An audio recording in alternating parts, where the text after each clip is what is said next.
ॐ नमो भगवते वासुदेवाय।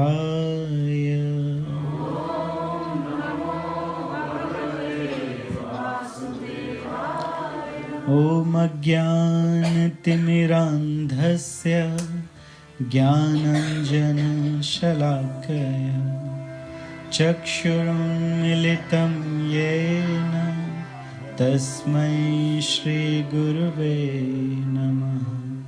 श्रीचैतन्यमनोभीष्टं स्थापितं येन भूतले स्वयं रूपः कदा मह्यं ददाति स्वपदान्तिकं। वन्देऽहं श्रीगुरुः श्रीयुतपदकमलं श्रीगुरुं वैष्णवांश्च श्रीरूपं साग्रजातं सहगण रघुनाथान्वितं तं सजीवं साद्वैतं सावधूतं परिजनसहितं कृष्णचैतन्यदेवं श्रीराधाकृष्णपादान् सहगण ललिता श्रीविशाखान्वितांश्च। हे कृष्ण करुणा सिन्धो दीनबन्धो जगत्पते गोपेश गोपिका कान्त राधाकान्त नमोस्तुते। तप्त काञ्चन गौराङ्गे राधे वृन्दावनेश्वरी वृषभानुसुते देवी प्रणमामि हरिप्रिये। वाञ्छाकल्पतरुभ्यश्च कृपा सिन्धुभ्येव च पतितानां पावनेभ्यो वैष्णवेभ्यो नमो नमः। जय श्री कृष्ण चैतन्य प्रभु नित्यानंद श्री अद्वैत गदाधर श्रीवासादि गौर भक्तवृंद। हरे कृष्णा कृष्ण कृष्ण हरे हरे हरे राम राम राम हरे हरे। हरे कृष्ण कृष्ण कृष्ण हरे हरे हरे राम राम राम हरे हरे। हरे कृष्ण कृष्ण कृष्ण हरे हरे हरे राम राम राम हरे हरे। श्री कृष्णचंद्र भगवान की जय। चलिए फिर से हम लोग श्रीमद् भागवतम की कथा प्रारंभ करते हैं पुनः। श्रीमद् भागवतम की कथा सुनते हैं। सुनने के लिए जितने भी विषय हैं, जितने भी शास्त्र हैं, उन सब शास्त्रों में, सारे विषयों में एक महिमामयी हैं और इन कथाओं को सुनने से भगवान में भक्ति उत्पन्न होती है। श्रीमद् भागवतम के प्रथम स्कंद का एक श्लोक है, प्रथम स्कंद प्रथम अध्याय और श्लोक 9, श्लोक नंबर 9। तो इस श्लोक को हमारे पीछे दोहराइए। तत् तत्रांजसायुष्मन्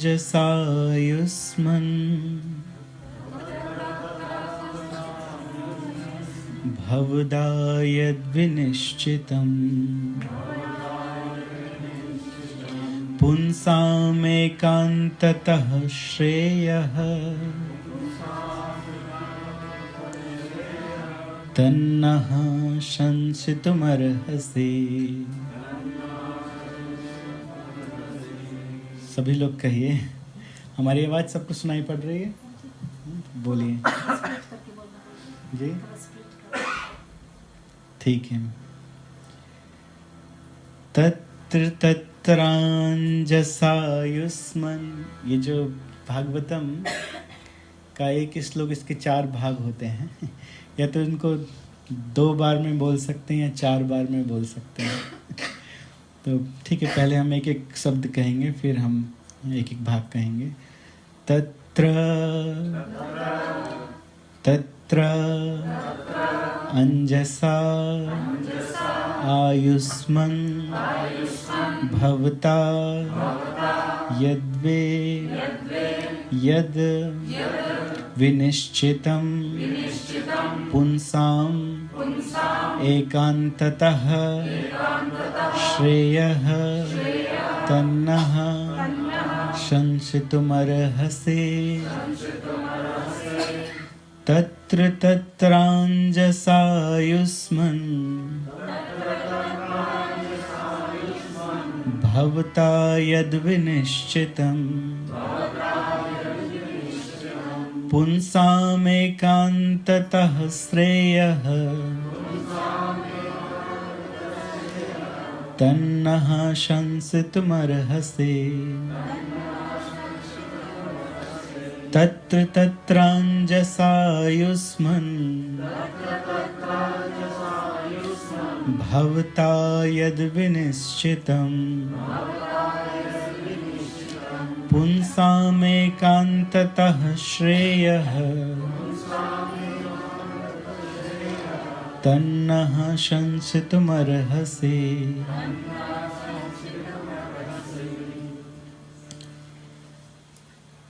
श्रीमद् भागवतम की जब 7 दिनों की कथा होती है, सप्ताह पारायण जिसको कहा जाता है, 7 दिन की कथाओं को कहते हैं सप्ताह पारायण। अर्थात एक अनुष्ठान लेकर और 7 दिनों तक श्रीमद् भागवतम की कथा को कहा जाता है और सुना जाता है। तो कथाएं चलती हैं, कभी 1 दिन की कथा होती है, 2 दिन की, 3 दिन की, कई बार भागवतम की कथा महीनों भी चलती हैं। उसका भी विधान है कि किस प्रकार 1 महीने कथा की जाए या किस प्रकार 1 वर्ष तक कथा सुनी जाए। तो मुख्यतः ये प्रचलन है कि लोग 7 दिन की कथा सुनते हैं। और किस प्रकार से कथा सुनते हैं? अनुष्ठान लेकर। तो प्रथम दिन श्रीमद् भागवतम के महात्म का, श्रीमद् भागवतम के ग्लोरिफिकेशन का वर्णन किया जाता है, इसलिए कि लोग श्रीमद् भागवतम की कथा को अच्छे से सुने, उसके महात्म को जानकर। तो आज हम सब महात्म कहेंगे, सुनेंगे। इस श्लोक में एक प्रश्न किया गया है। ऐसे श्रीमद् भागवतम के प्रारंभ में 6 प्रश्न किए गए हैं। 6 प्रश्न किए गए हैं जिसका उत्तर पूरी श्रीमद् भागवतम में दिया गया है।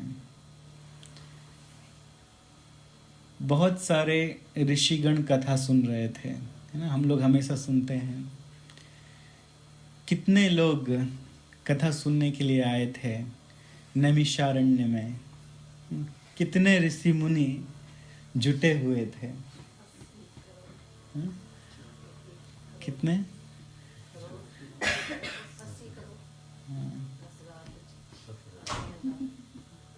88,000 ना। आप लोग हमेशा सुनते हैं सत्यनारायण की कथा।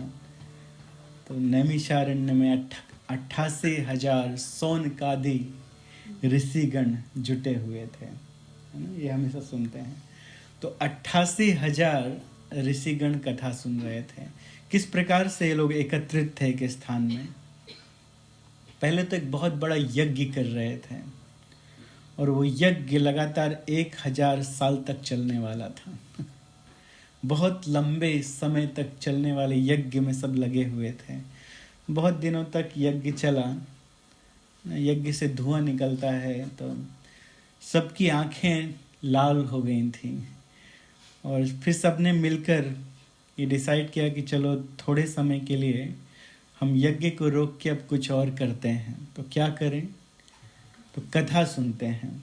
श्रीमद् भागवतम की कथा सुनते हैं या शास्त्रों की कथा सुनते हैं। तो बहुत सारी कथाएं हुई, उसमें से श्रीमद् भागवतम की कथा भी हुई।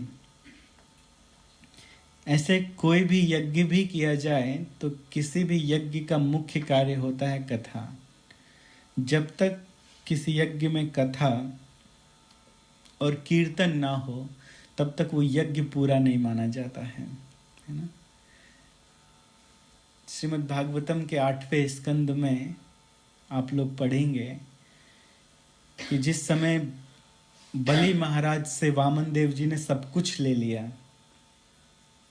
2 पैर में ही सब कुछ ले लिया। 3 पैर भगवान कहते हैं कहाँ रखें, तो उन्होंने कहा हमारे सिर में रखिए। शुक्राचार्य जी मना कर रहे थे पहले कि इसे कुछ देना मत, ये कुछ भी मांगे इसे देना मत। लेकिन बाद में बलि महाराज ने संकल्प किया देने के लिए।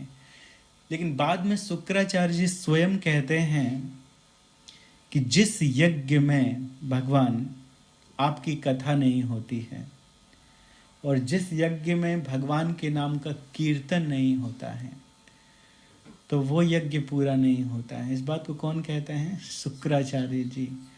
और शुक्राचार्य जी कौन हैं? वो असुरों के गुरु हैं। तो असुरों के गुरु इस बात को कहते हैं। ऐसा नहीं है कि वो असुरों के गुरु हैं तो उनमें कम ज्ञान है। यद्यपि वो असुरों के गुरु हैं लेकिन पूर्ण ज्ञानवान हैं। ये अलग बात है कि वो मना कर रहे थे बलि महाराज को देने के लिए। इसका कारण क्या था? बलि महाराज से प्रेम, राक्षसों से प्रेम। वे जानते थे कि निश्चित रूप से देवताओं का कार्य बनाएंगे, तो इसलिए पहले मना कर रहे थे। लेकिन जब ले लिया तो फिर सही ज्ञान का प्रचार करते हैं, सही ज्ञान की बात कहते हैं। तो वैसे भी श्रीमद् भागवतम कथा यज्ञ या नाम संकीर्तन यज्ञ ऐसा कहा जाता है। तो भागवत कथा भी एक यज्ञ है, नाम संकीर्तन भी एक यज्ञ है। 88,000 ऋषिगण बैठे हुए थे कथा सुनने के लिए, और यदि 88,000 ऋषिगण पूछते सूत गोस्वामी से तो किस किस का उत्तर देते सूत गोस्वामी? 4-5 एक साथ प्रश्न उठाते, हाथ उठाते, तो किससे कहेंगे ठीक है आप पहले पूछिए, आप पहले पूछिए। अगर 88,000 ने एक साथ हाथ उठा दिया तो फिर निर्धारित करना पड़ेगा कि किसके प्रश्न का उत्तर पहले दें। तो उन ऋषियों में से एक ऋषि वहां पे बैठे हुए थे जिनका नाम था सौनक। एक ऋषि बैठे हुए थे सौनक नाम के, जो बहुत विद्वान थे, और विद्वान होने के साथ साथ वो सम्मानीय भी थे, वो सब में बड़े थे, महान थे। तो इसलिए सारे ऋषियों ने सौनक जी को ऐसा कहा कि आप हम सबकी तरफ से प्रश्न करें, आप जो प्रश्न करेंगे वो हम सबके हित में रहेगा। आप ज्ञानवान हैं, महान हैं, तो हम सबकी तरफ से आप प्रश्न कीजिए। तो सभी ऋषियों की तरफ से, 88,000 ऋषियों की तरफ से सौनक जी प्रश्न करते हैं। तो इसलिए कह दिया जाता है कि सौनकादि 88,000 ऋषिगण, क्योंकि सौनक जी उसमें प्रमुख थे। तो सौनक जी बीच बीच में प्रश्न करते हैं। तो सौनक जी ने ऐसा कहा, ऐसा पूछा, ऋषि उच्चु या सौनक ऋषि ऐसा पूछते हैं कि तत्रांजसा युष्मन भवता यद विनिश्चितम।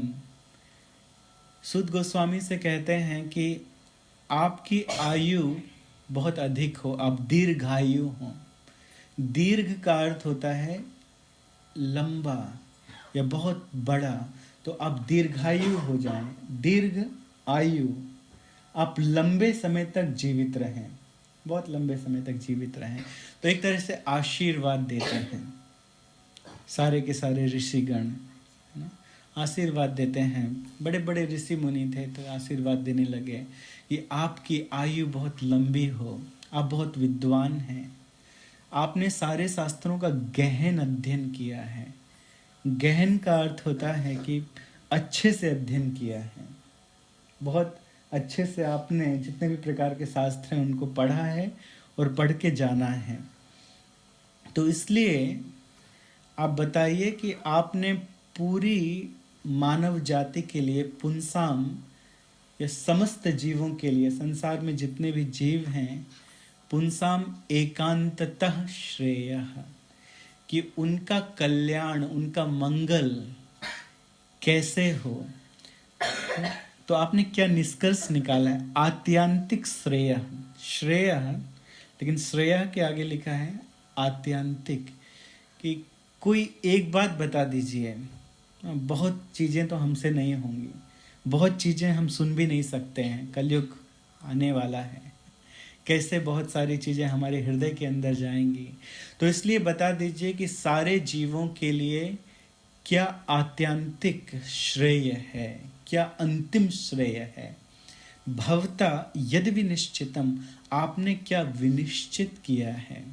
देखिए कितने अच्छे से कहते हैं, आपने क्या विनिश्चित किया है। हम लोग क्या कहते हैं, आपने क्या निश्चित किया है। आप निश्चय करके कुछ बता दीजिए, वो कहते हैं आपने क्या विनिश्चित किया है। निश्चित के आगे भी वी लगा दिया, इसका अर्थ है विशेषण रूपेण निश्चय आपका क्या है।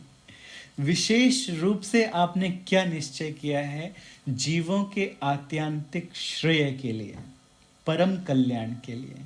भवता यदि विनिश्चितम पुंसाम एकांततः श्रेय तन्ना शंसितुम अर्हसि। तो आप हमें बताइए, हम लोग सुनने के लिए बहुत उत्सुक हैं, हम उस बात को सुनना चाहते हैं। तब सूत गोस्वामी ने क्या सुनाया? सूत गोस्वामी जी ने कौन सा शास्त्र सुनाया? सूत गोस्वामी जी ने इसी श्रीमद् भागवतम को सुनाया। और महाभारत है, 18 पुराणे हैं, तो ये नहीं कि देवी पुराण बाँचने लगे। देवी पुराण खत्म हुई तो फिर कोई और पुराण बाँचने लगे, कोई और। उन्होंने श्रीमद् भागवतम को सुना दिया। श्रीमद् भागवतम ही आत्यांतिक श्रेय है समस्त जीवों के लिए, चाहे कोई इस बात को स्वीकार करे और चाहे कोई इस बात को स्वीकार ना करे। श्रीमद् भागवतम आत्यांतिक श्रेय क्यों है सबके लिए? कारण क्या है, क्यों है? क्योंकि उसमें कृष्ण की लीलाएं हैं, क्योंकि उसमें भगवान नाम की महिमा का वर्णन किया गया है, भगवान नाम की जप की महिमा का वर्णन किया गया है, भगवान नाम की कीर्तन की महिमा का वर्णन किया है, और कृष्ण की लीलाओं का अच्छे से वर्णन किया गया है। इसलिए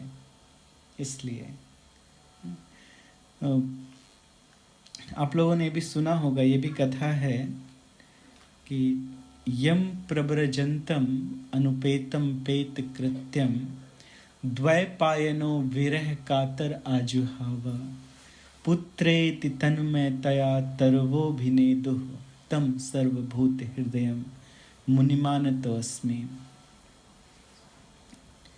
एक तोता, एक पैरट व्यासदेव जी की पत्नी के गर्भ में चला गया। शिव जी उसका पीछा कर रहे थे उसको मारने के लिए, तो उसने किसका आश्रय लिया? व्यासदेव जी की पत्नी के गर्भ का आश्रय ले लिया कि वहां पे शिव जी का त्रिशूल नहीं आएगा, है ना। इतने बड़े महामुनि की पत्नी के गर्भ में शिव जी का त्रिशूल नहीं आएगा मारने के लिए। तो पैरट कहाँ चला गया? व्यासदेव जी के पत्नी के गर्भ के अंदर चला गया। गर्भ के अंदर तो चला गया, 16 वर्ष तक बाहर नहीं निकला। कोई बच्चा गर्भ के अंदर कितने समय तक रहता है? 9 महीने तक रहता है, 10 महीने तक रहता है, इससे अधिक नहीं। लेकिन वो 16 वर्ष तक वो बाहर नहीं निकले। कारण क्या था, क्यों बाहर नहीं निकले? उनको शिव जी के त्रिशूल का डर नहीं था। ऐसा नहीं था कि बाहर निकलेंगे तो शिव जी का त्रिशूल वेट कर रहा है उनको मारने के लिए, इसलिए नहीं। वो बाहर इसलिए नहीं निकले क्योंकि उस पैरट ने शिव जी के मुखारबिंद से श्रीमद् भागवतम सुना था। पार्वती जी तो सो गई थी, लेकिन हाँ हाँ वो कौन कर रहा था? वो वही तोता कर रहा था। तो शिव जी के मुखार बिंद से जिसने भागवत सुन लिया है, वो इस संसार में फंसना नहीं चाहेगा, इस मटेरियल वर्ल्ड में वो इंटेंगल्ड होना नहीं चाहेगा, इसलिए वो बाहर नहीं आ रहे थे। लेकिन बहुत मुश्किल से 16 वर्ष के बाद वो प्रकट हो गए। साधारण बच्चे की तरह गर्भ से जन्म नहीं लिया, प्रकट हो गए। और प्रकट होने के बाद वो घर में एक सेकंड भी नहीं रुके। जैसे ही प्रकट हुए, जैसे ही अपीयर हुए, तुरंत निकल गए जंगल की तरफ। क्यों? इस संसार में वो बंधना नहीं चाहते थे। हम लोग जानते हैं, आप लोगों ने इस बात को बारंबार सुना है कि जब बच्चा गर्भ के अंदर रहता है तो गर्भ के अंदर वो पूरी तरह से वो कॉन्शियस होता है। गर्भ के अंदर 3 गुणों का प्रभाव उसके ऊपर नहीं होता है। तो उस समय वो भगवान से प्रार्थना करता है कि हे भगवान, हमें गर्भ से बाहर निकालिए, है ना? कि सिर में दर्द तो नहीं है? सिर में हाथ नहीं रख के कथा सुनते हैं। सामने आइए, सामने बैठ के सुनिए, और अच्छे से मजा आएगा। काफी जगह है।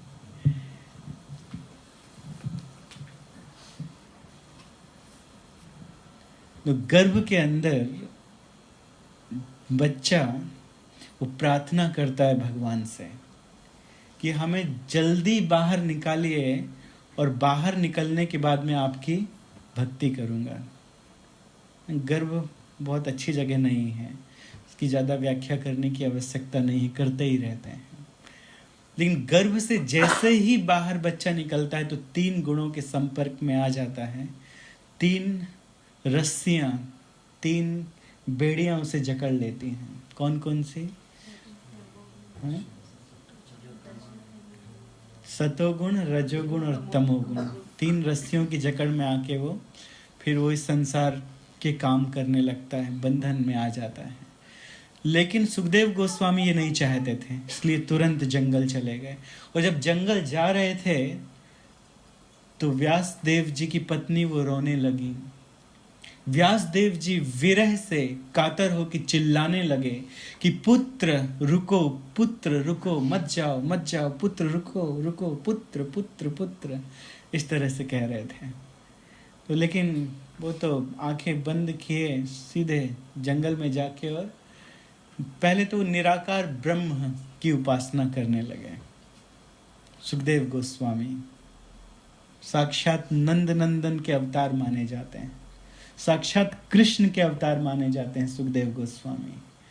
तो चले गए जंगल में और व्यासदेव जी को कहीं दिखाई नहीं दिए। जब व्यासदेव जी कहते थे पुत्र, तो वृक्ष उनकी तरफ से उत्तर देते थे, वापस आवाज आती थी पुत्र।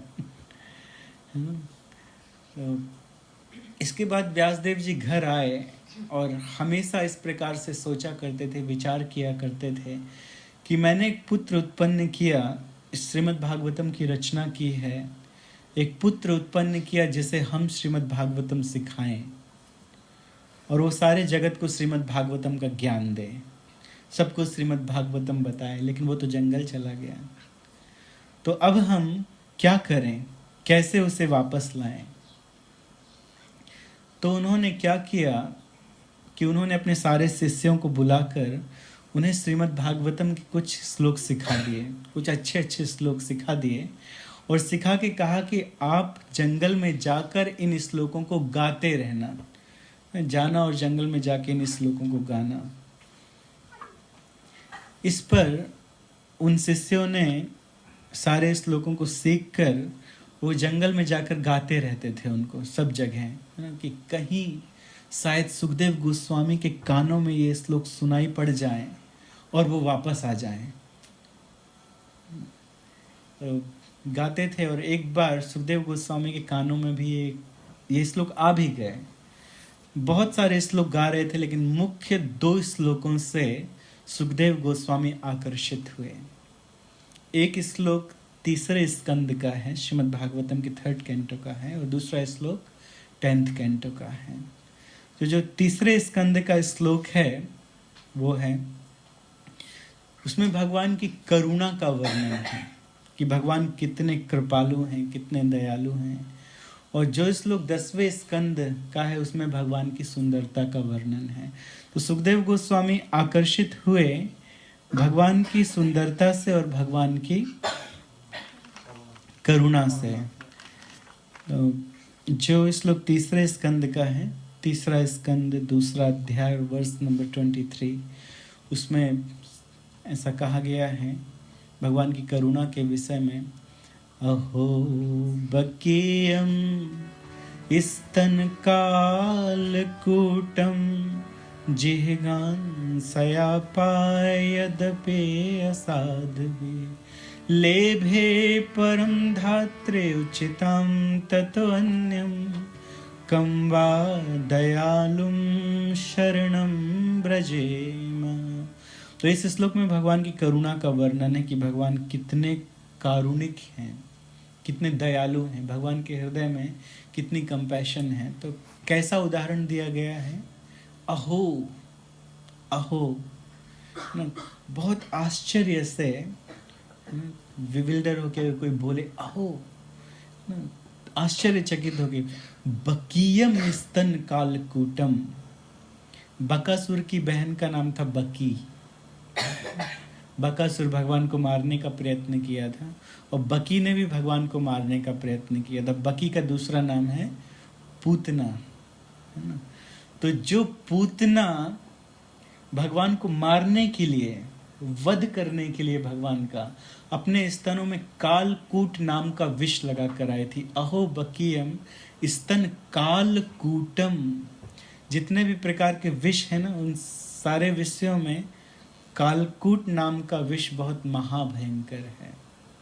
सबसे खतरनाक जो विष है उसका नाम क्या है, कालकूट। कोबरा के जहर से भी ज्यादा खतरनाक।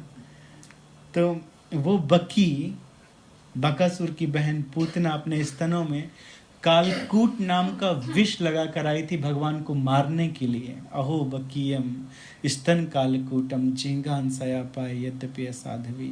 असाध्वी, असाध्वी थी, उसमें कोई साधुता, कोई अच्छाई नहीं थी। छोटे छोटे बच्चों को मार देना वो उसका काम था। छोटे छोटे बच्चे जो जन्म लिए होते थे उनको मार दिया करते थे। यद्यपि वो ब्रज में किसी को नहीं मार पाए, भगवान की प्रेरणा से प्रथम घर में प्रवेश की तो वो नंद बाबा का घर था। अरे जिस घर में कभी कभी टीवी सीरियल में ऐसा दिखाया जाता है, कई बच्चों को मार दिया, उसके बाद में वो नंद बाबा के घर में आई। लेकिन जिस ब्रज में भगवान श्री कृष्ण रहते हैं और देवता और पार्षद भगवान के वहाँ पर प्रकट हुए हैं भगवान की लीला में सहयोग देने के लिए, तो क्या भगवान किसी को मरने देंगे? अपने भक्तों को, अपने पार्षदों को? कभी नहीं। तो भगवान की प्रेरणा से प्रथम घर में प्रवेश की और वो नंद बाबा का घर था। लेकिन असाध्वी, भगवान को देखकर भी उसके हृदय में प्रेम उत्पन्न नहीं हुआ भगवान के प्रति, तो भगवान को मार देना चाहती थी। लेकिन भगवान की दयालुता तो देखिए, लेभे परम धात्री उचिताम तत्वन्यम, भगवान ने उसे ऊंचा पद दे दिया, धात्री का पद दे दिया, अपनी माता का पद दे दिया। कम्वा दयालुम शरणम ब्रजेमा, कोई इतना बड़ा दयालु हो सकता है कि कोई किसी को मारने के लिए आए और वो माता की पदवी दे दे? पता चलेगा कोई मारने के लिए आया तो सीधे वो माँ बहन की गाली देने लगते हैं लोग, है ना। लेकिन भगवान ने माता की गति दे दी, माता की गति दे दी। कम्वा दयालुम शरणम ब्रजेमा।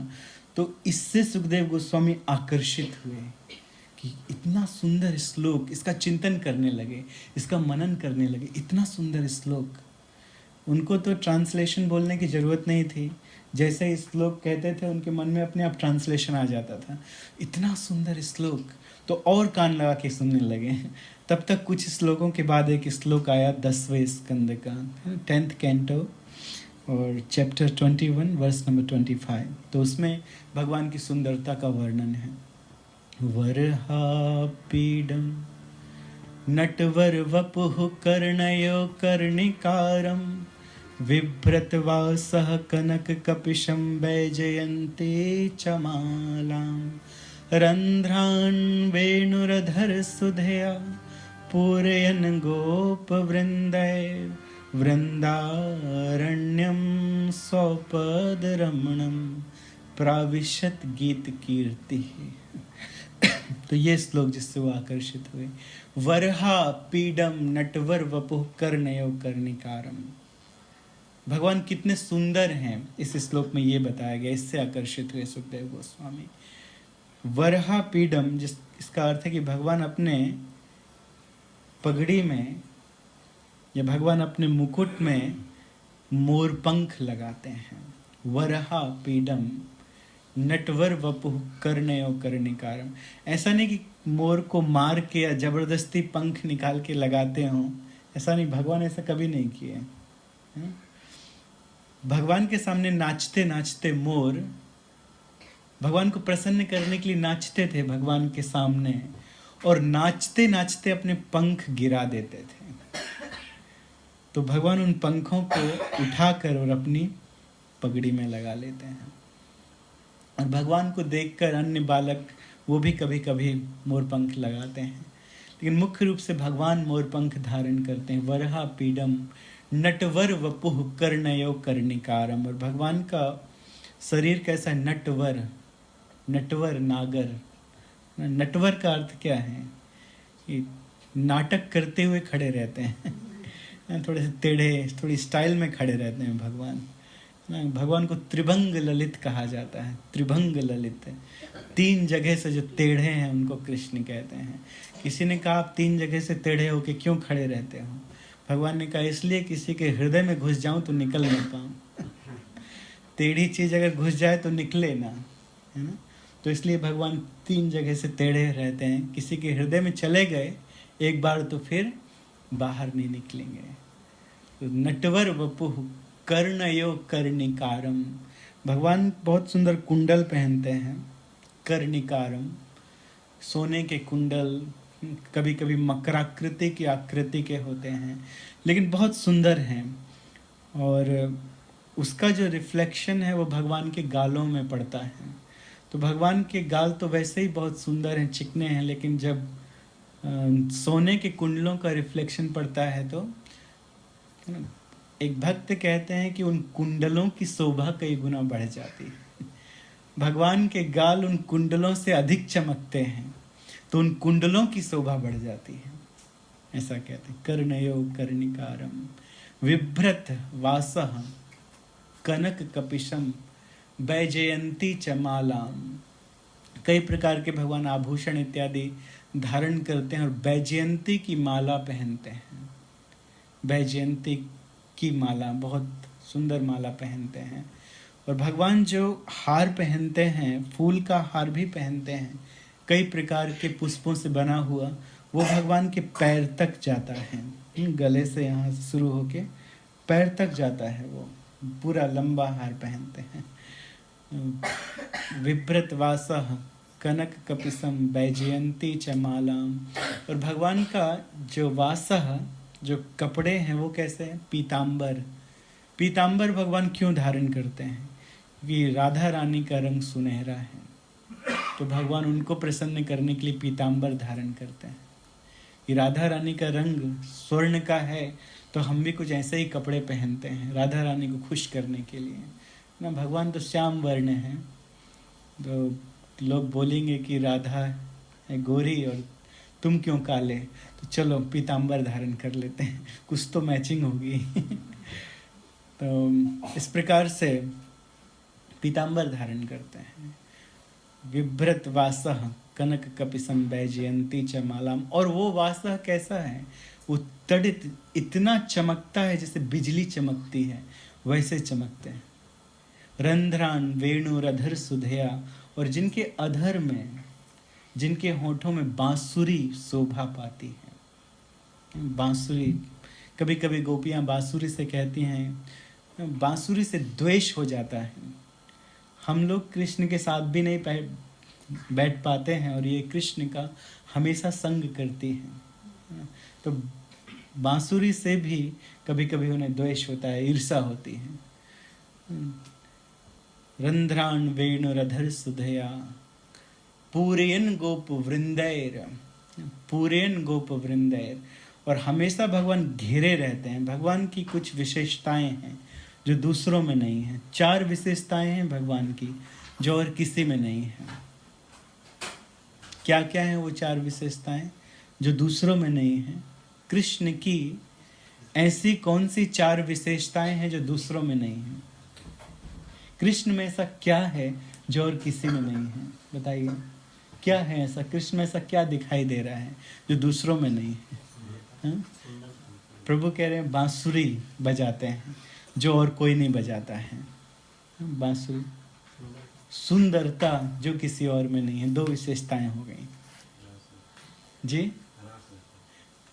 भगवान भक्तों के साथ में रहते हैं, भक्तों के साथ में, गोपों के साथ में, गोपियों के साथ में, और कोई नहीं रहा तो गायों के साथ में, मोरों के साथ में, किसी न किसी के साथ में घिरे रहते हैं भगवान। ये भगवान की एक विशेषता है। और क्या विशेषता है भगवान की? सबसे ज्यादा जी, अति करुणामय है। ये 4 जो स्पेशल क्वालिटी हैं उसमें से कि लीलाधारी हैं, लीलाएं करते हैं जो कोई दूसरा नहीं करता है। चोरी करना वो लीला है, कोई दूसरा नहीं करता। वो राम भगवान कभी नहीं किए चोरी है, तो मर्यादा पुरुषोत्तम थे। गोपियों के साथ रासलीला रचाना वो कृष्ण ने ही किया और किसी ने नहीं किया। या रण छोड़ के भाग जाना वो कृष्ण ने ही किया और किसी ने नहीं किया। तो 4 विशेषताएं हैं भगवान में जो दूसरों में नहीं है। इनको कहते हैं लीला माधुरी, वेणु माधुरी और रूप माधुरी और भक्त परिवेश। ये 4 भक्त परिवेश, भक्तों के साथ में रहते हैं। ये 4 विशेषताएं हैं। इसलिए भगवान की कलाएं कितनी 64, दूसरों में 60 तक हो सकती हैं लेकिन कृष्ण में 64, ये 4 ज्यादा हैं। तो भगवान भक्तों से पूर्यन गोप वृंदैर, गोप वृंदों से घिरे रहते हैं, गोपिकाओं से घिरे रहते हैं।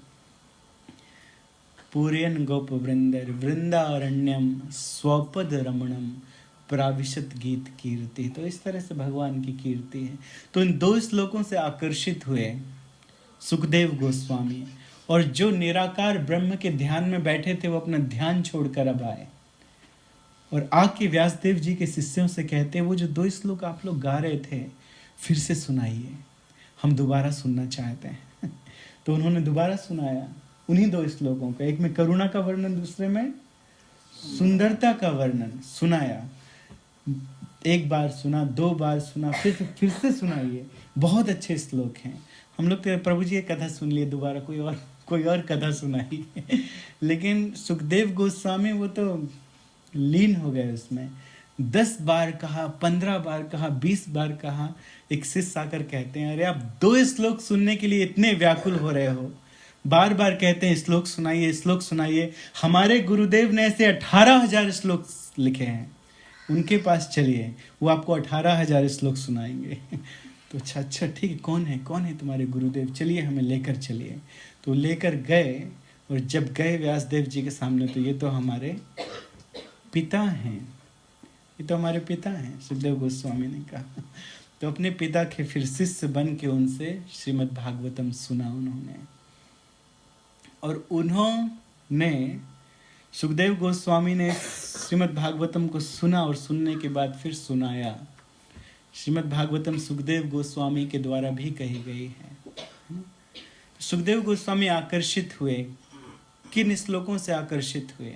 निराकार ब्रह्म की उपासना करने वाले भगवान साकार रूप की उपासना करने लगे ना, श्रीमद् भागवतम श्लोक पढ़ने लगे, सुनाने लगे। कैसे? श्रीमद् भागवतम को सुनकर, 2 श्लोकों को सुनकर इतना बड़ा प्रभाव हुआ। तो कीर्तन में उसके बाद सुखदेव गोस्वामी का नाम सबसे आगे आ गया। 9 भक्ति है ना, 9 प्रकार की भक्ति है। कीर्तन में सबसे ऊपर नाम किसका है? कौन है जो सबसे उत्तम श्रेणी का कीर्तनीय है? सुखदेव गोस्वामी। उन्होंने श्रीमद् भागवतम की कथा सुनाई, और किसको सुनाई? परीक्षित महाराज को। तो श्रवण में सबसे उत्तम आगे नाम किसका है? परीक्षित महाराज का। परीक्षित महाराज 7 दिनों तक बिना कुछ खाए पिए कथा सुने।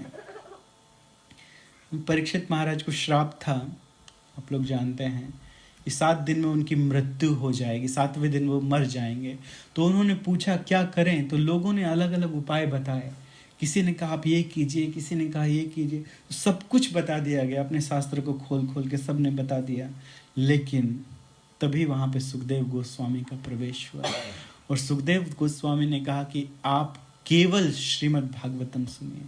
तो उन्होंने कहा कि आपसे अधिक और कौन श्रीमद् भागवतम सुना सकता है, अच्छा तो आप ही सुनाइए। तो सुखदेव गोस्वामी ने कीर्तन किया और परीक्षित महाराज ने श्रवण किया 7 दिनों तक बिना कुछ खाए पिए। इसलिए परीक्षित महाराज का नाम सबसे आगे आता है। जब वे कथा सुना रहे थे, सुखदेव गोस्वामी परीक्षित महाराज कथा सुन रहे थे, देवताओं को भी ये बात पता चली। जिसने सुना वो सब आ गए कथा सुनने के लिए। अरे सुखदेव गोस्वामी कथा सुनाने वाले हैं। कभी कभी ये भी होता कौन कथा सुनाने वाला है, तो अचल कृष्णदास कोई नहीं आएगा। लेकिन अगर कहीं पता चल जाए कि राधा गोविंद महाराज आने वाले हैं ऑकलैंड में, तब क्या होगा? पूरा ऑकलैंड फिर तो बोलेंगे कि अब तो यहाँ घर पे कथा नहीं कर सकते हैं, ये तो किसी बड़े हॉल में करना पड़ेगी, है ना, तो नाम से। तो सुखदेव गोस्वामी कथा सुनाने वाले हैं, तो सभी जिसको पता चलता था लोग आ गए कथा सुनने। देवताओं को भी पता चला। तो देवताओं ने सोचा कि ये परीक्षित महाराज लगता है मृत्यु से डरते हैं, तो चलो अमृत लिए चलते हैं। तो इंद्र अपने हाथों में देवताओं के साथ अमृत का कलश लेकर आए। उन्होंने कहा सुखदेव गोस्वामी से कि आप ये अमृत परीक्षित महाराज को पिला दीजिए, तो तक्षक के काटने पर भी इनकी मृत्यु नहीं होगी। बदले में हमें श्रीमद् भागवतम की कथा सुनाइए। सुखदेव गोस्वामी ने कहा कि जहां तक इस कथा पंडाल की बाउंड्री है, तुरंत इनको बाहर निकालो, इन देवताओं को तुरंत बाहर निकालो। क्यों? ये कथा को एक्सचेंज करना चाहते हैं, कथा को खरीदना चाहते हैं। किसके साथ? अमृत के साथ में। कहाँ कथामृत और कहाँ अमृत, है ना? अमृत ये मटेरियल चीज है, मटेरियल चीज, ठीक है, हमारी आयु बहुत लंबी हो जाएगी, देवताओं की जैसी आयु लंबी हो जाएगी। और कहाँ कथा, कथा को सुनने से वैकुंठ धाम प्राप्त होता है, भगवान की भक्ति प्राप्त होती है, भगवान हृदय में आके बंदी बन जाते हैं। तो ये विनिमय करना चाहते हैं, ये एक्सचेंज करना चाहते हैं, कथा को अमृत के साथ में खरीदना चाहते हैं। इसलिए कथा की बाउंड्री से तुरंत इनको बाहर निकालो। तो उन्होंने देवताओं को कथा नहीं सुनाई, क्योंकि वो कथा को खरीदना चाहते थे एक तरह से। यदि किसी के मन में कथा सुनने की इच्छा है तो आके प्रणाम करके बैठ जाते कि हम भी कथा सुनना चाहते हैं, तो सुखदेव गोस्वामी स्वीकार करते जैसे और लोग आए थे। लेकिन उन्होंने सोचा कि हम कथा खरीद लेंगे, हम अमृत लेके जाएंगे, तो सुखदेव गोस्वामी का ध्यान केवल हमारी तरफ रहेगा। हमें मुख्य श्रोता बना के सुखदेव गोस्वामी श्रीमद् भागवतम की कथा सुनाएंगे। लेकिन उनको कथा नहीं मिली और 7 दिन के बाद परीक्षित महाराज की मुक्ति हो गई। तक्षक के डसने के पहले उन्होंने अपने प्राणों को त्याग दिया, उसके पहले वो भगवत धाम चले गए। जब परीक्षित महाराज की मुक्ति देखी ब्रह्मा जी ने, तो ब्रह्मा जी को बहुत आश्चर्य हुआ। ब्रह्मा जी सोचने लगे 7 दिन कथा सुनने का ये प्रभाव, केवल 7 दिन कथा सुनी और मुक्त हो गए, इतना बड़ा प्रभाव, ऐसा क्या है? तो उन्होंने ब्रह्मलोक में, अपने लोक में उन्होंने एक बहुत बड़ा एक तराजू बनाया। तराजू जानते हैं? एक स्केल बनाया, एक बहुत बड़ा तराजू, नापने के लिए। जैसे आप लोग कभी कभी अपना वेट देखते हो ना, हम कितने किलो के, कितने केजी के हैं? कितने केजी के हो आप? 7, 10, 12, 13, हाँ 17, 20। बहुत बढ़िया। बहुत आगे जल्दी मत बढ़ना। न्यूजीलैंड में सब लोग बहुत आगे बढ़ते हैं, हम भी काफ़ी बढ़ गए। तो कैसे आप अपना वजन नापते हो? कैसे पता चला कि आप 20 हो? मशीन में, राइट? उसको स्केल कहते हैं। लेकिन एक ऐसा स्केल होता है इंडिया में, एक तरफ उसमें रखते हैं, कोई भार रखते हैं, और दूसरी तरफ आलू प्याज से देखा टीवी में, देखा है दोनों तरफ उसमें। तो ऐसा एक बहुत बड़ा स्केल बना है जिसके दो साइड थे। तो एक तरफ उन्होंने क्या रखा? श्रीमद् भागवतम, अकेले श्रीमद् भागवतम शास्त्र को रख दिया। और दूसरी तरफ जितने भी साधन होते हैं, जितने भी साधन, जैसे जितने भी शास्त्र हैं ना, योग इत्यादि, है ना, जितने भी प्रकार के बड़े बड़े यज्ञ हैं, जितने भी दूसरे साधन हैं, सबको एक तरफ रख दिया। एक तरफ सारे साधनों को, बड़े बड़े यज्ञ एक तरफ उनको रख दिया, जितने भी शास्त्र हैं दूसरे एक तरफ रख दिया, और दूसरी तरफ केवल किसे रखा? श्रीमद् भागवतम को। तो कौन सा पड़ला भारी था? श्रीमद् भागवतम भारी निकला, श्रीमद् भागवतम भारी निकला। तो उन्होंने ये दिखाया, जो ऊपर के जितने भी लोग हैं, जनलोक, महालोक, तपलोक, सत्यलोक तक, सत्यलोक ब्रह्मा जी का लोक है, तो ऊपर सबको दिखा दिया कि श्रीमद् भागवतम कितना महिमामयी है, श्रीमद् भागवतम ही भारी है, तो श्रीमद् भागवतम ही सबसे अच्छा उपाय है मुक्ति के लिए, भगवान की भक्ति के लिए। तो ये एक लीला हुई, एक ये बहुत बड़ी लीला हुई, जहाँ पर श्रीमद् भागवतम की प्रधानता बतलाई गई है। तो इस प्रकार से श्रीमद् भागवतम सर्वोत्तम है, सर्वोत्तम है। एक और कथा है,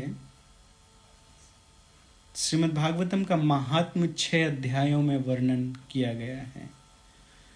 तो एक बार नारद जी पूरी पृथ्वी का भ्रमण कर रहे थे। कलयुग आ चुका है, आने वाला था, तो हर जगह उनको दोष दिखाई दिए, है ना। यहाँ तक के लिए, धन के लिए लोग अपनी संतान को बेचने लगे थे पहले से ही। लोग अपने शरीर को बेच के और अपना जीवन निर्वाह करते हैं। कई कई प्रकार के दोष हैं, चोरियां इत्यादि लोग करते हैं, धोखा देते हैं, धोखा देकर अपना जीवन यापन करते हैं। तो ये सब देख के नारद जी को अच्छा नहीं लगा। बहुत जगह गए नारद जी, सब जगह यही देखा। अंत में वो वृंदावन पहुंचे, तो वृंदावन में उन्होंने एक स्त्री को देखा। वो स्त्री नवयुवती थी, स्त्री यंग थी, और 2 पुरुषों को अपनी गोद में लेकर रो रही थी, बूढ़े पुरुषों को। और उस स्त्री को चांबर और फैन इत्यादि बहुत सारी स्त्रियां कर रही थीं। तो उन्होंने सोचा कि ये कौन है। नारद जी ने सोचा ये कौन है। तो नारद जी आगे गए, तो तुरंत वो स्त्री आ गई और नारद जी के चरणों में गिर पड़ी।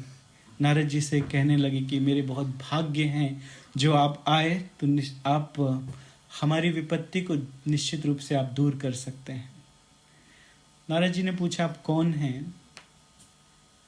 तो वो स्त्री कौन थी? साक्षात भक्ति थी। उसका नाम क्या था? भक्ति। और उसके 2 पुत्र थे जो बूढ़े हो गए थे। माता जवान और पुत्र बूढ़े। उन पुत्रों का नाम क्या था? ज्ञान और वैराग्य। तो ये देखकर आश्चर्य हुआ। तो नारद जी ने उसके विषय में सब कुछ पूछा। तो भक्ति ने कहा कि उत्पन्ना द्रविड़े साहम, अपनी पूरी कथा बताई कि हम द्रविड़ देश में उत्पन्न हुए थे, हम साउथ इंडिया में उत्पन्न हुए थे। उत्पन्ना द्रविड़े साहम कर्नाटके वृद्धिम गता। और कर्नाटक में हम थोड़ा बढ़े। हम लोग देखते हैं जितने भी गोस्वामी गण हैं, बहुत सारे बड़े बड़े साधु जन हैं, वो लोग कहाँ जन्म लिए? साउथ इंडिया में जन्म लिए। तो भक्ति कहाँ उत्पन्न हुई? साउथ इंडिया में। उत्पन्न द्रविणे साहम वृद्धिम कर्नाटके गता। कर्नाटक में लोगों ने भक्ति की पहले काफ़ी। क्वचित क्वचित महाराष्ट्र, और महाराष्ट्र में भी हम बहुत अच्छे से फैले। भक्ति ने कहा कि वहाँ भी मेरी सुंदरता चारों तरफ बिखरी। इसका अर्थ है कि वहाँ भी लोगों ने भक्ति की, जैसे पंढरपुर, नासिक और दूसरी जगह बहुत भक्ति आगे बढ़ी। तो क्वचित क्वचित महाराष्ट्र, लेकिन गुर्जरे जीर्णताम गता। गुजरात में जाके हम बूढ़े हो गए। भक्ति देवी ने कहा गुजरात में जाके हम बूढ़े हो गए। क्या कारण है? हम लोग देखते हैं कि गुजरात में तो लोग बहुत भक्ति करते हैं, गुजरात के लोग बहुत अधिक भक्ति करते हैं। फिर भक्ति देवी गुजरात में कैसे बूढ़ी हो गई? कारण क्या है? क्वेश्चन, जिस टाइम के आप ये स्टेट्स के नाम ले रहे हो, उस टाइम तो स्टेट्स के नाम ये वाले थे। द्रविड़ देश किसे कहा जाता है? साउथ इंडिया को ना, कर्नाटका और कर्नाटक। हाँ, तो ये तो शास्त्र में कहा गया है, 5000 साल पहले लिखा गया है। ये महात्म उससे पहले लिखा गया। ये महात्म है पद्म पुराण का।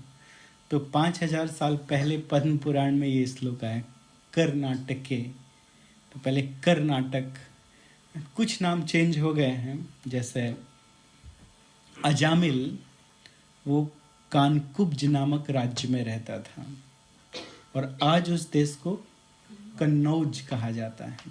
कन्नौज यूपी में है। कन्नौज ये हरियाणा में है, यूपी में है। कन्नौज कहा जाता है। हस्तिनापुर पहले नाम था, अभी नई दिल्ली कहा जाता है, कुछ और कहा जाता है, लेकिन कुछ कुछ नाम पुराने हैं। तो कर्नाटक में तो वो पहले से नाम है। इसका अर्थ ये है, हम क्या बता रहे थे? गुजरात में किस कारण से बूढ़ी हुई? गुजरात के लोग बहुत सीधे साधे होते हैं। वहाँ जाके उनको कुछ भी कहिए वो मान जाएंगे। कोई पाखंड भी उनको बताइए, हाँ वही करने लगेंगे। तो जितने प्रकार के पाखंड हैं वो सब गुजरात में जाके फैल गए, आगे बढ़ गए, क्योंकि लोगों ने बोला और लोग मान के उसी पाखंड को करने लगे। तो ना कोई शास्त्र से नहीं आया, कुछ नहीं। किसी ने बस अपने नाम के लिए वहाँ पे बताना शुरू किया कि ये करो, मैं भगवान हूँ, ये मानो, तो बस उसकी पूजा करना चालू, और वो भगवान चले गए और अभी भी उन भगवान की पूजा हो रही है। तो इस तरह के जितने भी पाखंड हैं ये सब कहाँ से निकले? गुजरात से आगे बढ़े। किसी को यदि प्रचार करना है किसी नए धर्म का, तो गुजरात से शुरू करे जाके, वहाँ पे लोग मान जाएंगे बहुत जल्दी, डोनेशन भी देंगे। गुजरात के लोग बिजनेस करने में बड़े स्मार्ट होते हैं, धन कमाने में, लेकिन और कुछ बात बोलो कि आप ये करो, ये पालन करो, तो बस वही पालन वो करने लगेंगे। इस मामले में बहुत सीधे साधे। तो गुर्जरे जीर्णताम गता, वहाँ पे जाके बूढ़ी हो गई। लेकिन जब ये भक्ति देवी वापस आई वृंदावन, तो वृंदावन आई तो फिर से युवती हो गई, क्योंकि वृंदावन में तो हर जगह भक्ति है। लेकिन उसके जो 2 पुत्र थे, ज्ञान और वैराग्य, वो धीरे धीरे बूढ़े हो गए। तो इसीलिए उसकी गोद में 2 पुत्र लेटे हैं जो बूढ़े हैं, और माता युवती है, माता जवान है। तो नारद जी आप कुछ कीजिए। तो नारद जी ने ठीक है हम करेंगे, ठीक कर देंगे इनको। तो नारद जी ने क्या किया? वेद वेदांत घोष ही, बहुत वेदों को पढ़ा, वेदांतों को पढ़ा, पुराणों को पढ़ा। बार बार कहते थे ज्ञान वैराग्य जागो, उठो उठो ज्ञान वैराग्य जागो, लेकिन वो जाग नहीं रहे थे। फिर क्या किया? चलो गीता पढ़ते हैं। तो गीता पाठ है मुहु, बार बार गीता पढ़ी गई, बार बार। लेकिन वो ज्ञान वैराग्य जब गीता पढ़ते थे थोड़ी सी ऐसे आँख खोलते थे, लेकिन फिर बंद कर लेते थे। वो उठ भी नहीं पा रहे थे, ऐसे पूरा कोई आलसी बूढ़ा पुरुष लेटा हुआ है। तो गीता जब पाठ होता था तो थोड़ा थोड़ा आँख खुलती थी, लेकिन फिर बंद हो जाती थी। तो गीता भी वहाँ काम नहीं आई। अब क्या करें?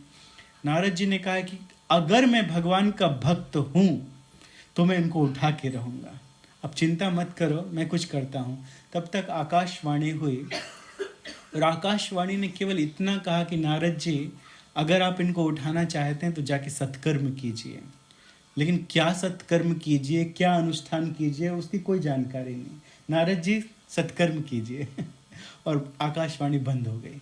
फिर नारद जी वहाँ से गए, दूसरे दूसरे स्थानों पर गए, बद्रिकाश्रम की तरफ आगे बढ़े सत्कर्म करने के लिए, अनुष्ठानों को करने के लिए। तो बद्रिकाश्रम जो हरिद्वार में है, जो शिव जी के भक्त हैं वो इसे हरिद्वार कहते हैं, और जो विष्णु के भक्त हैं वो हरिद्वार कहते हैं। दोनों नाम ठीक हैं, इसलिए क्योंकि वहाँ पे केदारनाथ भी है, बद्रीनाथ भी है। केदारनाथ में कौन है? शिव जी हैं, हरिद्वार। लेकिन बद्रीनाथ में कौन है? नर नारायण, हरिद्वार। इस द्वंद्व को नष्ट करने के लिए कुछ कुछ सीधे गंगा द्वार कहते हैं, गंगा का द्वार है, ठीक है। लेकिन दोनों नाम सार्थक हैं। तो हरिद्वार गए, बद्रिकाश्रम के पास उन्हें 4 ऋषियों ने रोका। किसने रोका? 4 कुमारों ने रोका। वो 4 कुमार कौन थे जी? ब्रह्मा जी के प्रथम पुत्र, मानसिक पुत्र। उनके नाम क्या हैं? सनक, सनातन, सनंदन और सनत कुमार। इन चारों को सनत कुमार कह दिया जाता है, सनत। लेकिन सनक, सनातन, सनंदन और सनत कुमार, ये चारों मिल गए। तो नारद जी अब कहाँ भागे जा रहे हो इतनी तीव्र गति से? तो गृहस्थ भागते हैं जल्दी जल्दी, आप तो ब्रह्मचारी हैं, फिर आप क्यों भागे जा रहे हो? गृहस्थ को भागना पड़ता है, जल्दी जल्दी काम करना पड़ता है, जल्दी जल्दी जल्दी, फिर जल्दी जल्दी शाम को कथा में जाना है तो भागो भागो। तो गृहस्थ भागते रहते हैं, दौड़ लगाते रहते हैं, लेकिन आप तो ब्रह्मचारी हैं, आप कहाँ भाग रहे हैं?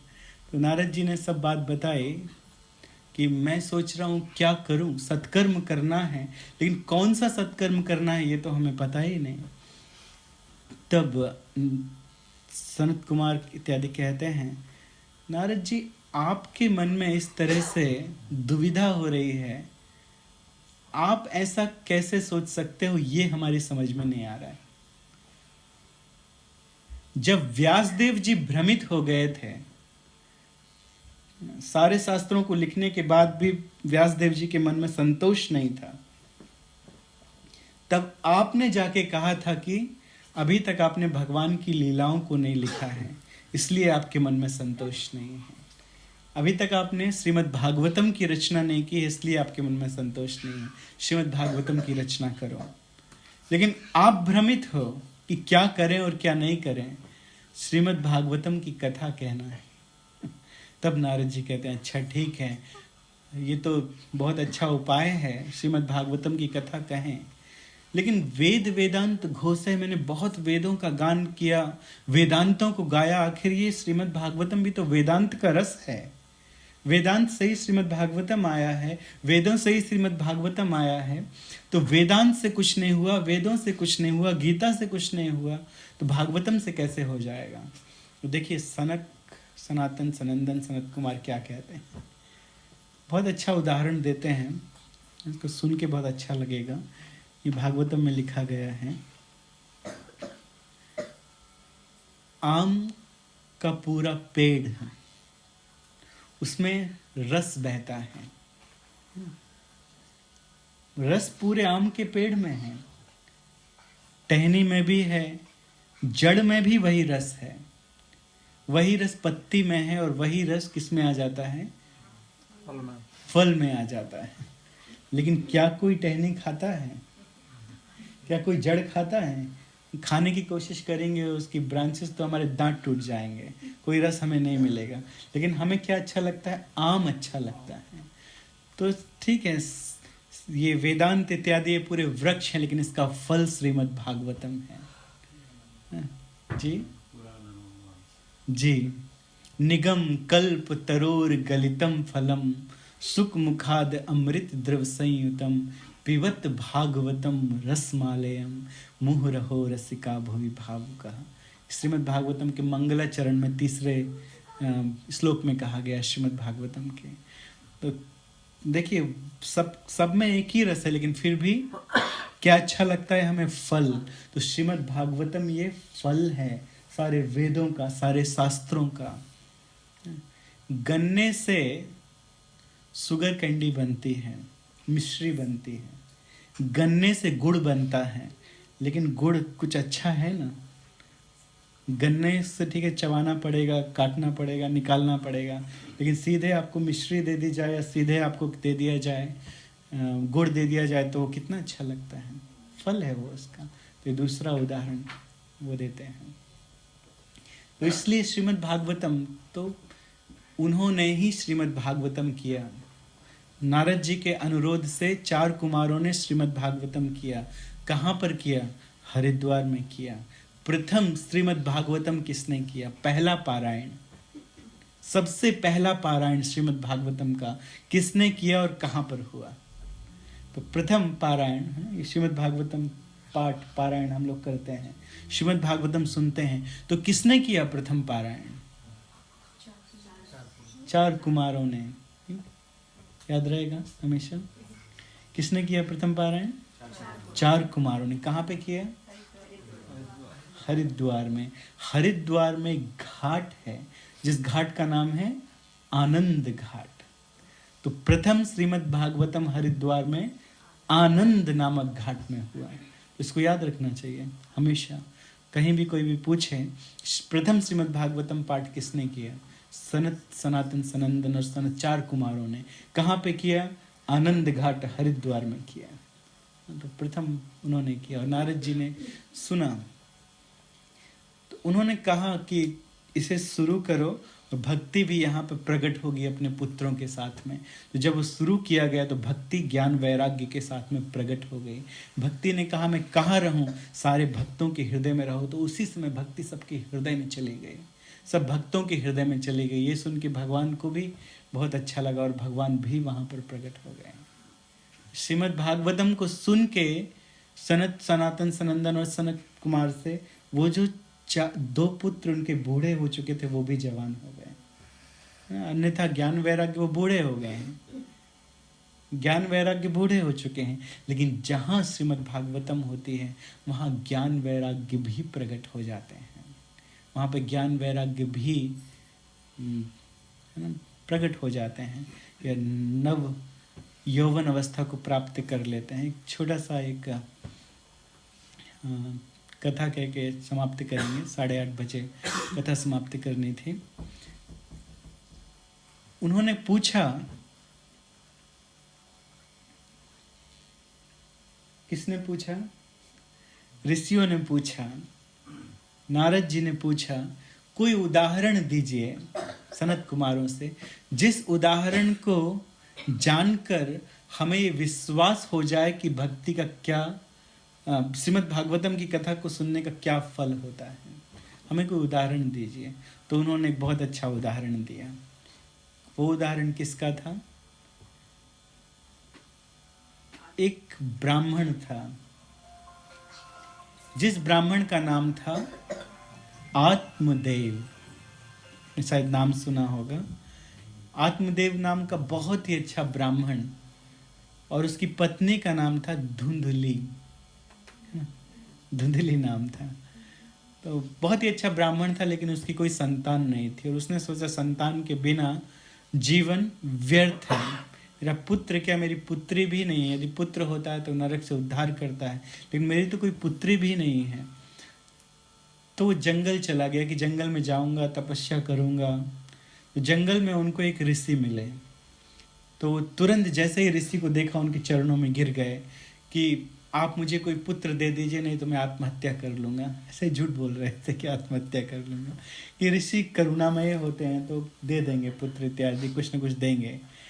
तो चरणों में गिर गए कि हमें कोई संतान दीजिए, नहीं तो हम आत्महत्या कर लेंगे। तो उन्होंने कहा कि देखो, मैं तुम्हारे मस्तक पे तुम्हारे 7 जन्मों को देख रहा हूँ। 1 जन्म नहीं, 7 जन्म को देख रहा हूँ। इस 7 जन्मों तक को तुम्हारी कोई संतान नहीं है। हमारे मस्तक पे और हमारे हाथों में सब कुछ लिखा होता है। हाथों की रेखाओं से पढ़ने वाले पढ़ लेंगे, सब कुछ लिखा होता है। ब्रह्मा जी ने पहले ही लिख दिया है। सब कुछ। दूसरे जन्मों के बातों को भी लिखा होता है ना। जैसे एक छोटा सा एक मशीन आती है, और आजकल तो 16 टेराबाइट है ना, 16 टेराबाइट, उसके अंदर क्या क्या रखेंगे। 32 टेराबाइट की भी आजकल हार्ड डिस्क आती हैं, राइट। तो उसके अंदर कितना कितना चीज़ें रखा जा सकता है। तो उसी प्रकार से हमारे हाथों में और मस्तक पे ब्रह्मा जी ने रख दिया है सब कुछ। लेकिन इसका अर्थ ये नहीं कि हम अपने कर्मों को बदल नहीं सकते हैं। साधुओं से सुन के उसमें हम कर्म कर सकते हैं, कुछ दूसरे कर्म भी कर सकते हैं, कुछ अच्छे कर्म करके अपने जो बुरे कर्म करने भी वाले हैं या बुरे कर्मों के फल को भी नष्ट कर सकते हैं। तो इस प्रकार से उन्होंने जब कहा कि 7 जन्मों तक कोई पुत्र तुम्हारा नहीं है, तो और चरणों में गिर गए। जो व्यक्ति 7 जन्मों को देख सकता है वो पुत्र भी दे सकता है। अगर आपने मेरे 7 जन्मों को देखा है तो आप पुत्र भी दे सकते हैं। आप पुत्र दीजिए, नहीं तो मैं और कहीं नहीं, यहीं आपके चरणों में सुसाइड करूंगा। तो बेचारे साधु तो करुणावान होते हैं। उन्होंने कहा ठीक है, कोई मंत्र पढ़ा और एक फल आ गया हाथ में। उन्होंने कहा ये फल ले जाके अपनी पत्नी को दे देना, तुम्हारा पुत्र होगा, लेकिन तुम्हें पुत्र सुख नहीं मिलेगा क्योंकि तुम्हारे भाग्य में नहीं है पुत्र, पुत्र सुख तुम्हें नहीं मिलेगा। ऐसा करके दे दिया। तो उन्होंने कहा कि चलो पुत्र तो मिलेगा। गुरु महाराज इस कथा को कहते हैं उसने सोचा कि something is better than nothing चलो कुछ तो मिलेगा तो ऐसा सोच के उसने ले लिया फल और लेकर जाके अपनी पत्नी को दिया। लेकिन उसकी पत्नी दुष्टा थी। उस पत्नी को दिया और कहा खाओ इसे। उसका ऐसे कैसे खा लूं, इस साधु ने दिया है तो मैं नहा धोकर अच्छे से खाऊंगी। तो पत्नी ने भी कहा ठीक है, तो बहुत अच्छी बात है, ठीक है नहा धो के खा लेना। लेकिन बाद में सोचने लगी कि अगर मैं इस फल को खा लूंगी तो मैं गर्भवती हो जाऊंगी और मेरी सुंदरता समाप्त हो जाएगी, और अगर मेरा पेट बढ़ गया तो मैं घर के काम धंधे कैसे करूंगी। वो घर के काम को करने में बहुत एक्सपर्ट थी, बहुत अच्छे से घर के काम धंधे करती थी। मैं घर के काम कैसे करूंगी, और अगर डिलीवरी के समय मेरी मृत्यु हो गई तब, बहुत लोगों की तो मृत्यु हो जाती है, तो ये मेरे लिए नहीं है।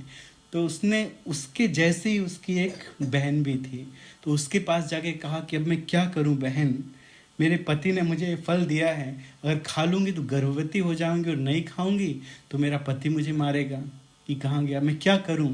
तो उसकी बहन ने कहा देखो मैं गर्भवती हूं, तुम मुझे कुछ पैसे देना, कुछ धन देना, मैं अपना पुत्र तुमको दे दूंगी।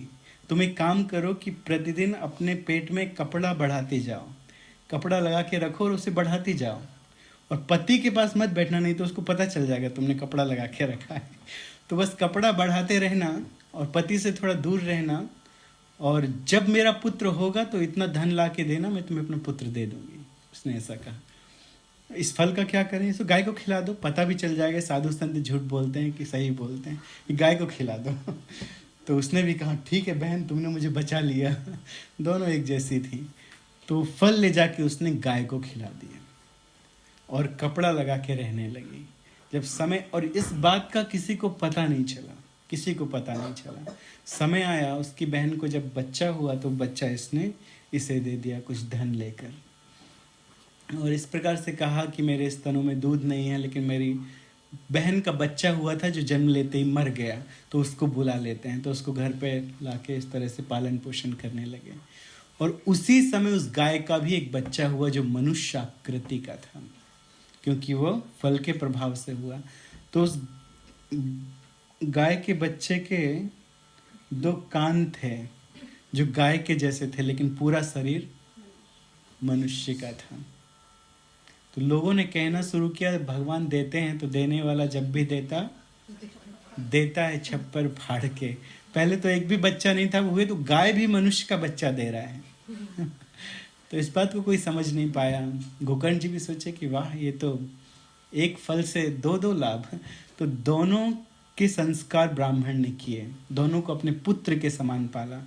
लेकिन ये जो बच्चा था, जो बच्चा उसकी बहन से प्राप्त था, उसका नाम धुंधुली ने धुंधुकारी रखा, अपने नाम पे रखा, धुंधुकारी।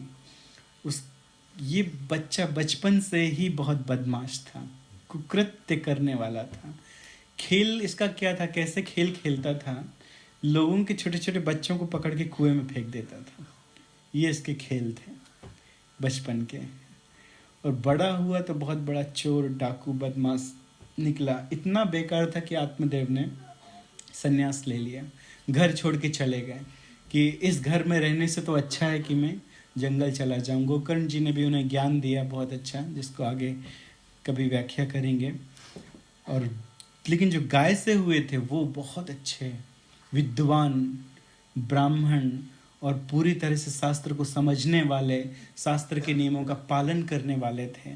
तो धुंधुकारी ने जब पिता चले गए तो अपनी माता को डांटा, बोला मेरे पिता ने कहाँ धन छुपा के रखा, ये बताओ, अगर नहीं बताओगी तो अभी मार दूंगा तुम्हें। तो बेचारी रोती रहती थी वो भी। और रात्रि के समय उसने जाके कुएं में कूद कर आत्महत्या कर ली। कुएं में कूद गई वो धुंधुली और समाप्त हो गई। जब कोई नहीं था घर में, लेकिन धुंधुकारी को थोड़ा भी इस बात का कोई कष्ट नहीं कि मेरी माता समाप्त हो गई, पिता चले गए। वो 5 वैश्याओं को घर लेकर आया, एक को भी नहीं, 5 वैश्याओं को घर लेकर आया और सबका पालन पोषण करने लगा।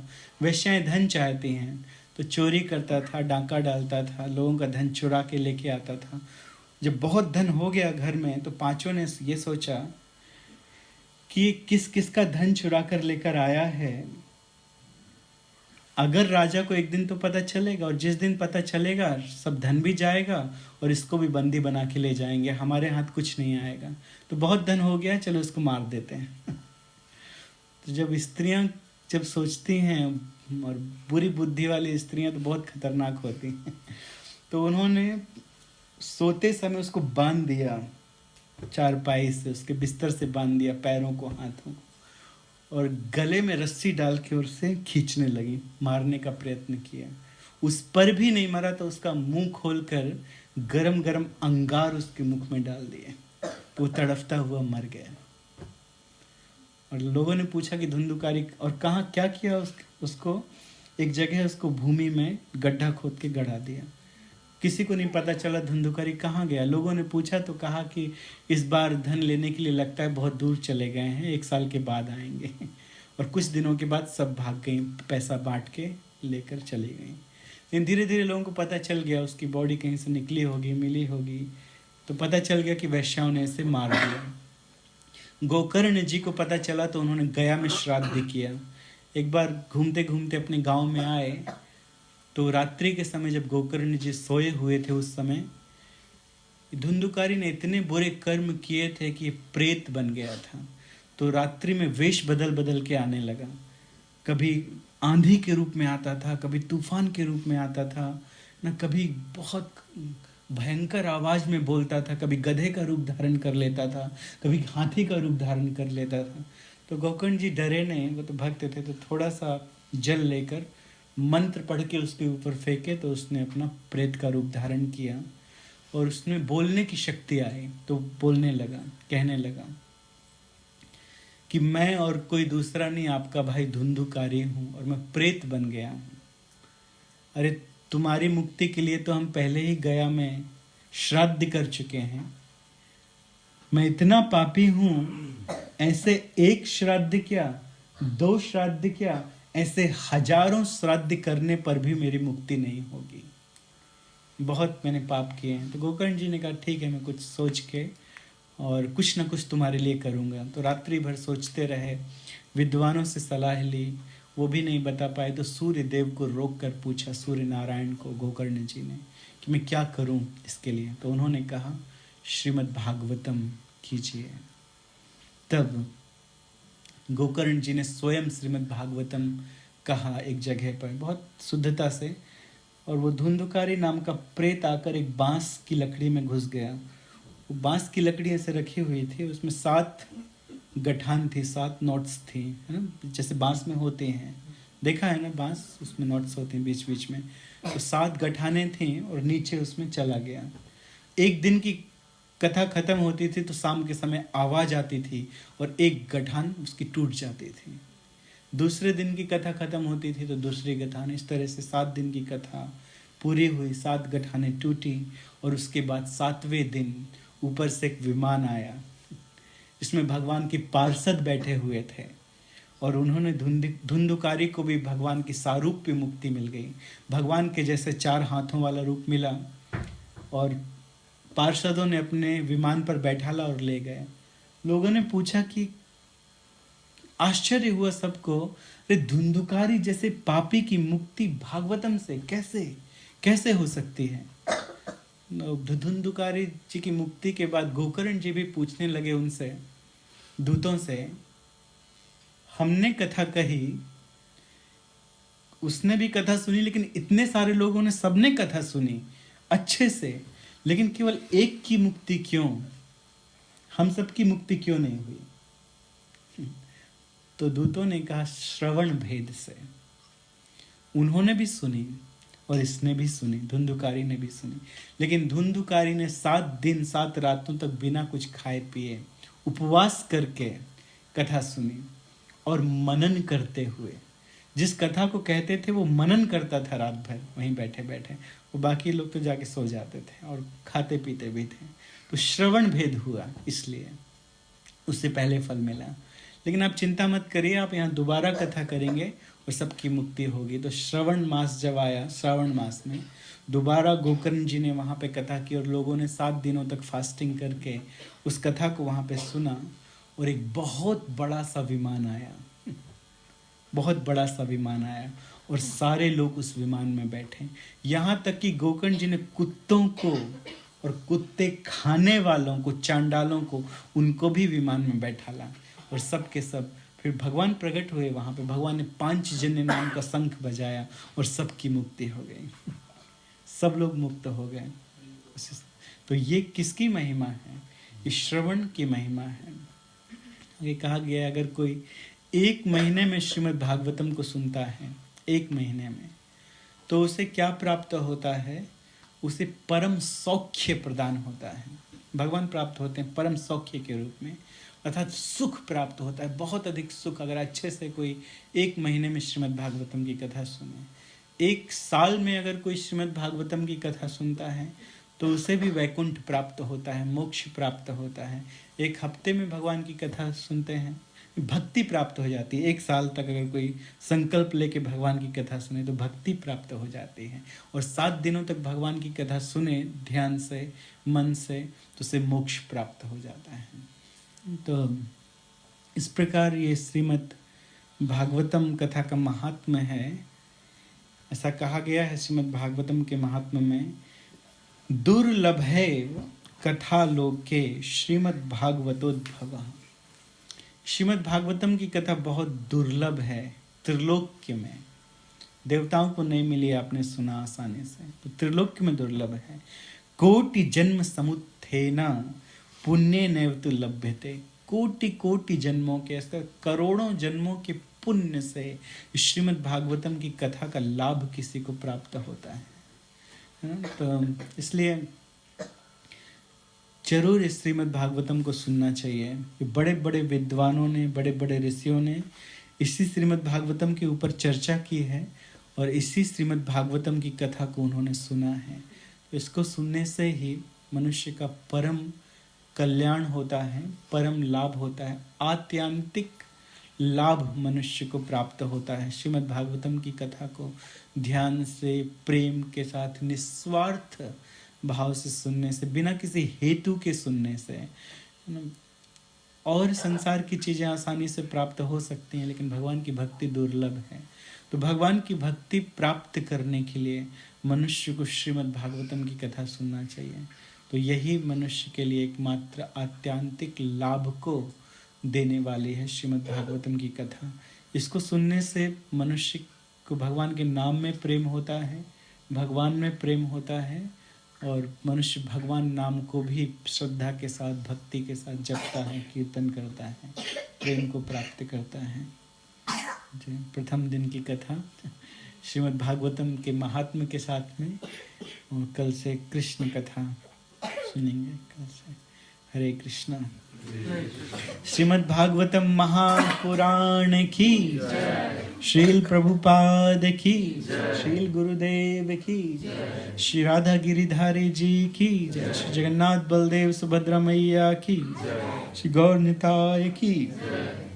आगे का प्रोग्राम हम लोग कभी भी यहाँ पे प्रोग्राम करते हैं तो हम लोग कहते हैं कि बिना शिवा प्रभु के कीर्तन के और प्रोग्राम पूरा नहीं होता है। तो शिवा प्रभु कुछ गाएंगे और साथ में हम लोग आरती भी करेंगे, है ना। और ठीक है,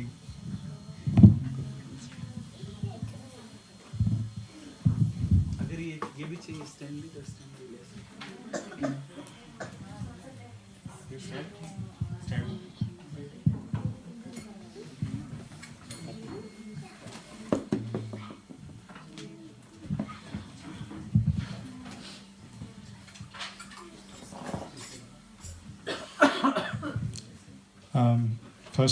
Firstly, I would like to thank Achal Prabhuji for the beautiful katha today. It was really amazing. Thank you, Prabhuji. Before I do the bhajan, I heard in a lecture saying that Krishna को जितने भी नाम मिले थे सब बिरुद नाम होते हैं, जैसे किसी ने गिफ्ट किया हुआ नेम्स होते हैं। बट एक ही नाम था जो उन्होंने 7 दिन और 7 रात मेहनत करके सबसे उन्होंने अचीव किया है वो नाम। किसी को पता है वो नाम क्या है? गोविंदा। तो ये नाम भगवान को बहुत ही पसंद है इट सीम्स, और कोई भी ये नाम को लेते हैं तो भगवान चौंक के देखते हैं कि किसने मेरे नाम लिया, गोविंदा के नाम से किसने मुझे पुकारा है। तो चलिए सब लोग मिलके जोर से गोविंदा का एक छोट भजन करते हैं। So please everybody participate. Govinda Govinda Govinda Hari Govinda Gokul Nandan Govinda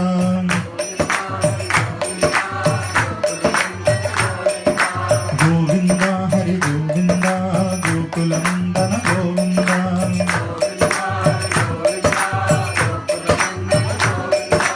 Govinda Govinda Govind Govind Govinda Govinda Govinda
Govind Govind Hari Govind Gokulnandan Govind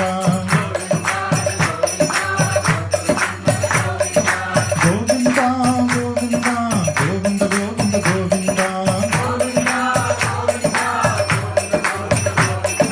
Govind Hari Govind Gokulnandan Govind Matsyakurma Madhusudan Hari Varaha Narasimha Vamana Bhrigurama Balaramanuja Kalkidhara वेणुगान प्रिय वेंकटरमणा गोविंद गोविंद हरि गोविंद गोकुलनंदन गोविंद गोविंद गोविंद गोविंद गोविंद गोविंद गोविंद हरि गोविंद गोकुलनंदन गोविंद सीतानायक शीतजनपालक दरिद्रपोषक संस्थापक अनाथरक्षक आपद्बान्धव शरणागतवत्सल करुणासागर गोविंद गोविंद हरि गोविंद गोकुलनंदन गोविंद गोविंद गोविंद गोविंद गोविंद गोविंद गोविंद हरि गोविंद गोकुलनंदन गोविंद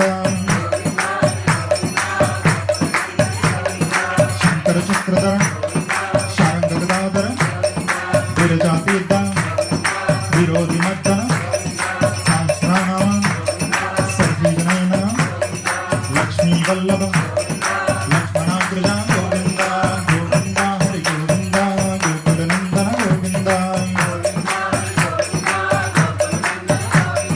गोविंद हरि गोविंद गोकुलनंदन गोविंद गोविंद गोविंद गोविंद गोविंद गोविंद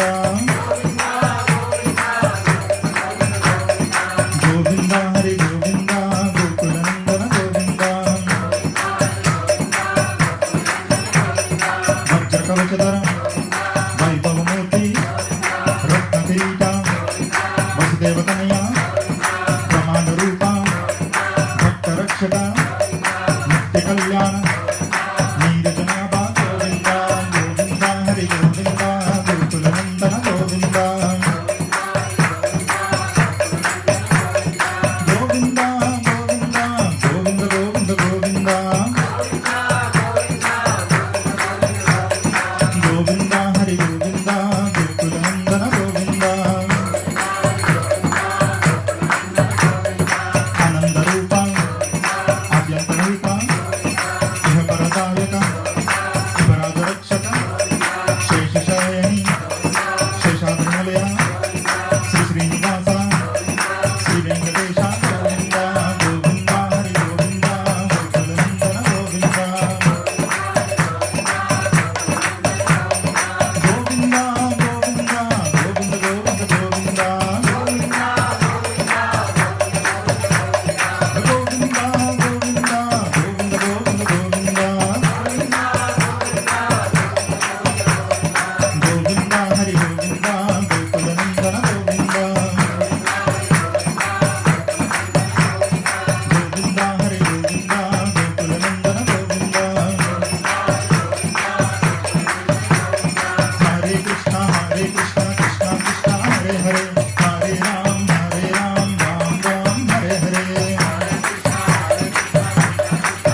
हर